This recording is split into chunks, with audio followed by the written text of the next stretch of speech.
A very good morning to all of you. I am Dr. Ranjita. I am from 2013 batch of Civil Services. इस lecture series में हम पढ़ने जा रहे हैं ज्योग्राफी थ्रू मैप्स. अभी तक के जो लेक्चर्स हुए हैं उसमें हमने पढ़ा था कि मैप ऑफ द वर्ल्ड को हमें किस तरीके से पढ़ना है.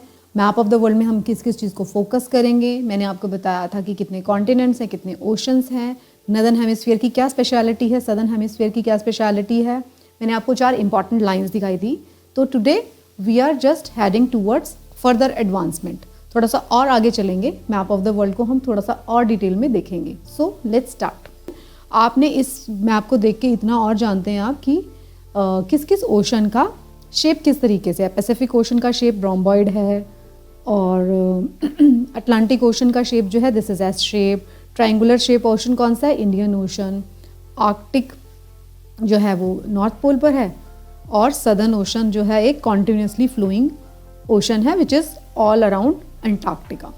ठीक है, इतना आप अब तक की क्लास में जानते हैं. So we are heading a little forward.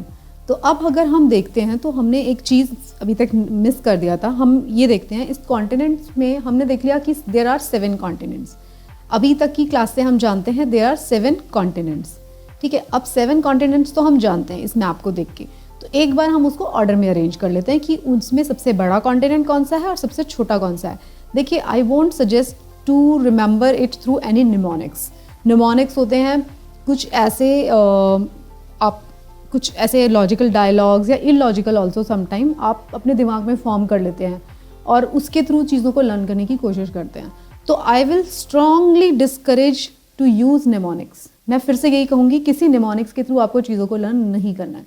आपको चीज़ों को वैसे ही लर्न करना है जैसे कि वो दी हुई हैं. क्योंकि एक टाइम ऐसा आएगा ज्योग्राफी में आप निमोनिक्स बनाना शुरू कर देंगे, फिर पॉलिटी में निमोनिक्स बनाना शुरू कर देंगे, इकोनॉमिक्स में निमोनिक्स बनाएंगे, तो आपको वो निमोनिक्स भी याद नहीं रहेंगे. तो निमोनिक्स आपको सिर्फ और सिर्फ उस जगह पर यूज़ करना है जहाँ पे आपको कोई भी लॉजिक नहीं मिल रहा उस चीज़ को लर्न करने के लिए. जो भी लॉजिकल चीज़ें हैं उन सब को हम विदाउट निमोनिक्स ही लर्न करेंगे.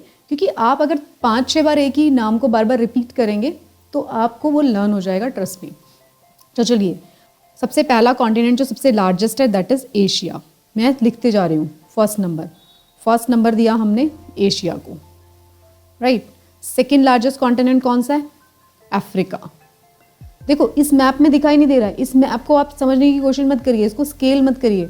क्योंकि ये क्या है, मैप क्या होता है बताइए. मैप जो होता है वो 3D जो ग्लोब होता है उसका 2D रिप्रेजेंटेशन होता है.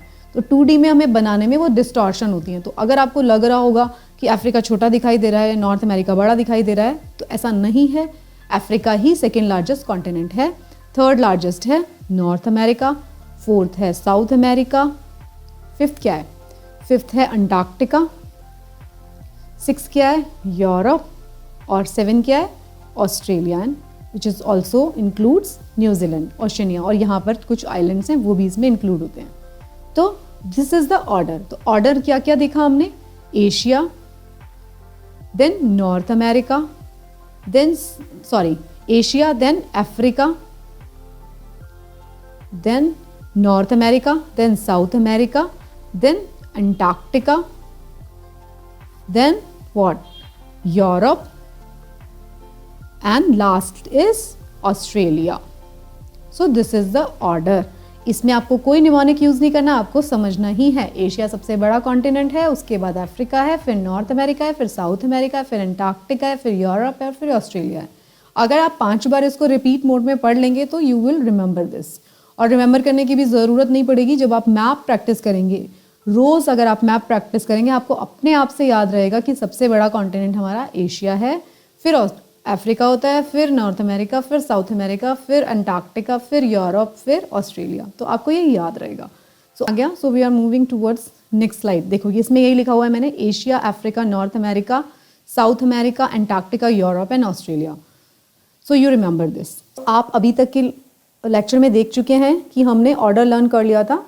Which is the largest continent, which is the smallest continent. हमने 7 कॉन्टिनेंट्स को ऑर्डर में अरेंज भी कर लिया था. अब हम देखेंगे oceans of the world. Ocean of the world is also we have to remember in a order.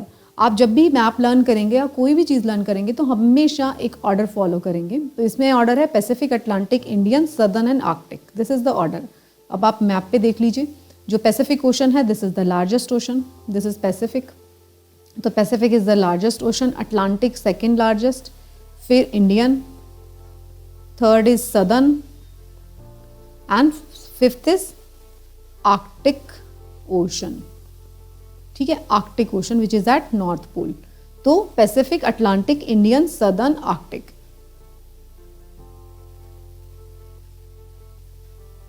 Southern ocean. तो आप ये देख लीजिए, ये ऑर्डर है।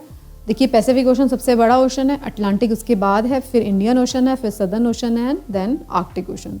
तो this is also very simple order to learn. तो आपको ये ऑर्डर को लर्न